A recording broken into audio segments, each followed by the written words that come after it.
oh no, we're messing with the timeline. That is exactly what this video here is doing, because I'll let you know full send right here. On Saturday, August 21st, I planned out the entire week's worth of videos because my family and I were taking a trip over to Victoria by the end of this week, which is where you're watching this video.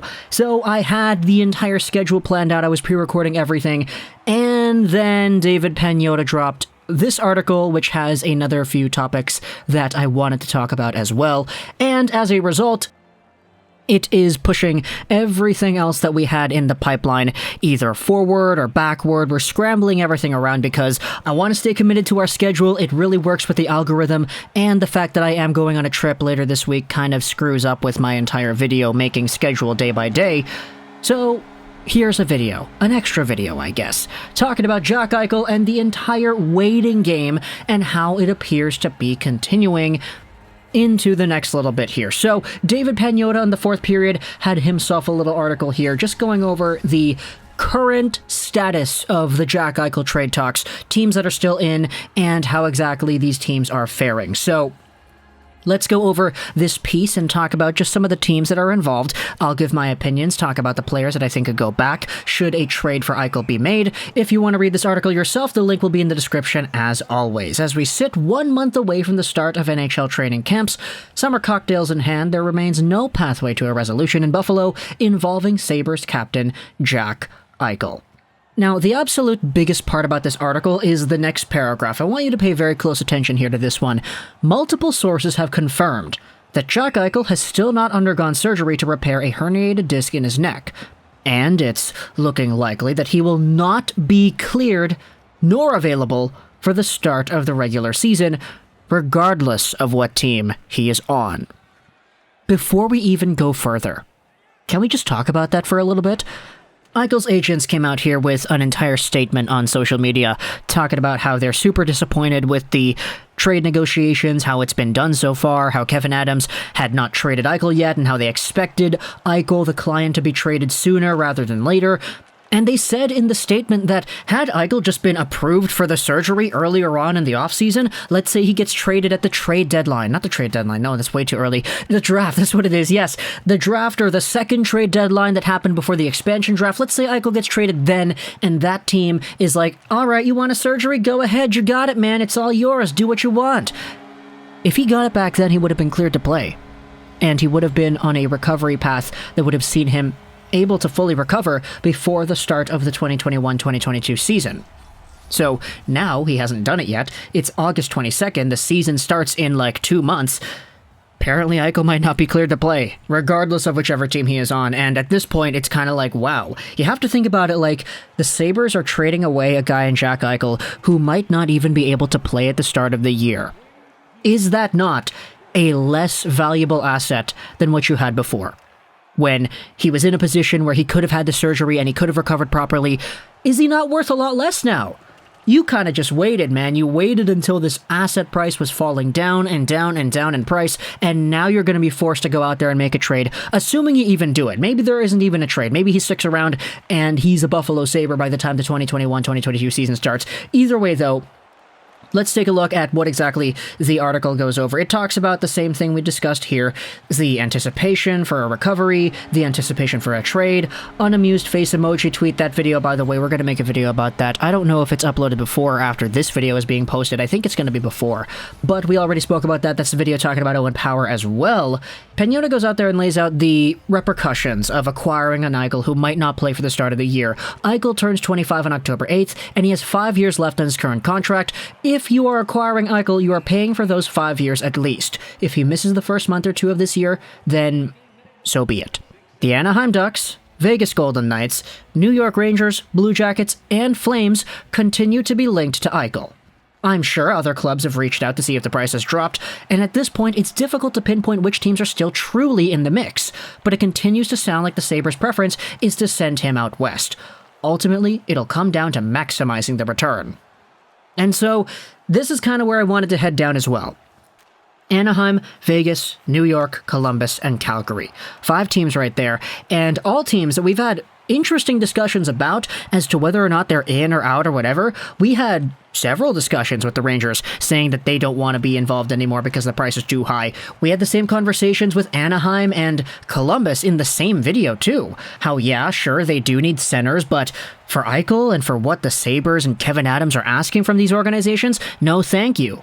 The last teams that we actually had that we hadn't really heard an official backing out of yet, at least based off of what the insiders are saying, which is also what we've been making these videos about, it was Minnesota and it was Vegas. Minnesota isn't even listed in this little article right here, and to be fair, Pagnotta does say there could be other teams that are also linked. Maybe Minnesota is in that, but in verbatim, word for word, it doesn't mention Minnesota at all. It just says Anaheim is back in, New York's apparently back in, Columbus is back in, Vegas is still in, and Calgary appears to be in as well. Now for Calgary, this is interesting because we actually haven't discussed the Calgary Flames and Jack Eichel at all. Like, out of all the videos we have made about Eichel and trade proposals and whatnot, it has not involved any Calgary Flames talk whatsoever. So I guess it's gonna be high time to go out there and just discuss the Flames a little bit, eh? Assuming the price is the same as what it was before, a first-round pick, a top-6 forward, a top-4 D-man, and some prospects, the Flames do have quite a sizable amount of all those assets. Draft picks, hey, the Flames don't have a lot of picks this year. They lost their 3rd, their 4th, and their 6th, but aside from that, they have every other draft pick they need, so they're technically good in that department. For prospects, I really like Matthew Coronato, I really do like Connor Zary, I do like Jakob Pelche as well. Jan Kuznetsov's an interesting guy, and they do have a lot of pretty interesting depth in their prospect system that they've picked up in the recent entry drafts. As for top 6 forwards, I mean, everybody's talking about Monahan and Tkachuk and Gaudreau. You can also talk about Lindholm, you can also talk about Mangiapane. These guys are very interesting and good players in my opinion. For defense, I mean, you can't go wrong with Hanifin, you can't go wrong with Tanev. Valimaki is over there, I like him a lot. Anderson, Shillington, no problems there. The Flames do have what it takes in my opinion to go out there and make a trade offer that fits what the Sabres' ask was in the past.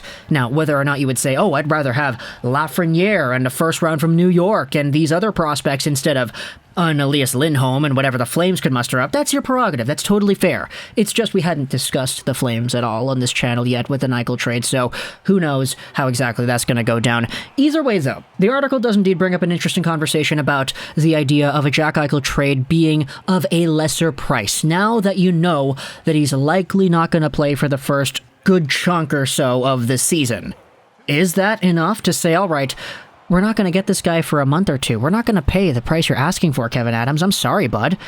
Maybe that's the reason why teams like New York and Anaheim and Columbus are all of a sudden back involved in these trade talks, because if the price is lower, I could totally see other teams going out there and revisiting the situation because, hey, we could try to get this guy in a bargain. We can go out there, get Jack Eichel, acquire him onto our team, and do it in a manner that is a lot less taxing on us than it would have been if we tried this a year ago.